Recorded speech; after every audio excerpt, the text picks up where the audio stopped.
ডাকাত সন্দেহে গ্রেপ্তার। ডাকাত সন্দেহে 3 যুবককে গ্রেপ্তার করে বসিরহাট আদালতে পাঠালো মিনাখা থানার পুলিশ। পুলিশ সূত্রে জানা যায়, মিনাখা থানার অন্তর্গত মালঞ্চ দেবদূত সংঘের কাছে শুক্রবার গভীর রাতে বেশ কয়েকজন অপরিচিত যুবক ঘোরাঘুরি করছিল। গোপন সূত্রে খবর পাওয়া মাত্রই মিনাখা থানার পুলিশ ওই এলাকায় পৌঁছে গিয়ে সাহেব আলী সর্দার, রাকেশ সর্দার, মিজানুর মোল্লা নামে 3 যুবককে গ্রেপ্তার করে।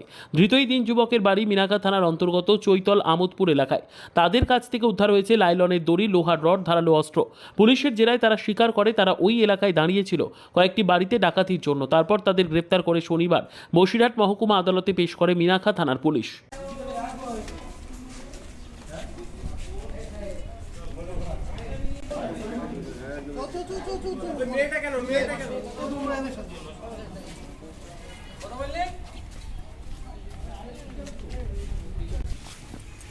ওর ফটো তুলে হয় না, তোর এই ফোনে একদিন আমি ভাইরাল হয়ে যাবো।